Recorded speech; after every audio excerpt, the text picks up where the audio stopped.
আপনি কি রাতে ঘুমানোর আগে একটু ফোন ঘাঁটান? এই একটু ফোনই কিন্তু ধীরে ধীরে আপনার শরীর, মস্তিষ্ক আর ভবিষ্যতের বড় ক্ষতি করে দিচ্ছে।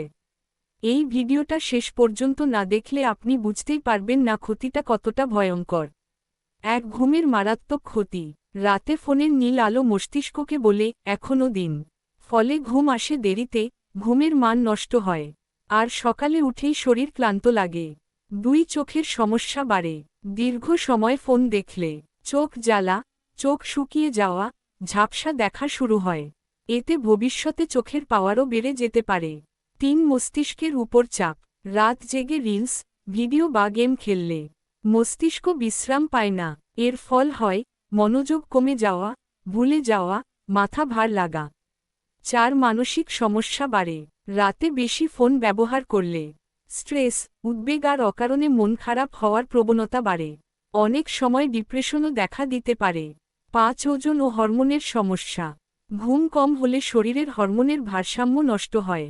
ফলে ক্ষুধা বেড়ে যায়, ওজন বাড়তে থাকে এবং শরীর দ্রুত দুর্বল হয়ে পড়ে। পড়াশোনা ও কাজের ক্ষতি। রাতে ঠিকমতো ঘুম না হলে পরের দিন পড়াশোনা বা কাজে মন বসে না। ভুলের পরিমাণ বেড়ে যায়। সবচেয়ে বড় ক্ষতি, আজ না হয় কিছু হলো না, কিন্তু প্রতিদিন রাত জেগে ফোন ঘাঁটলে ভবিষ্যতে বড় রোগের ঝুঁকি অনেকটাই বেড়ে যায়। আজ থেকেই ঘুমানোর 1 ঘন্টা আগে ফোন নামিয়ে রাখুন। নিজের শরীরটাই আপনার সবচেয়ে দামি সম্পদ। ভিডিওটি গুরুত্বপূর্ণ মনে হলে লাইক দিন, পরিবারের সাথে শেয়ার করুন, আর এমন দরকারি স্বাস্থ্য ভিডিও পেতে চ্যানেলটি সাবস্ক্রাইব করুন।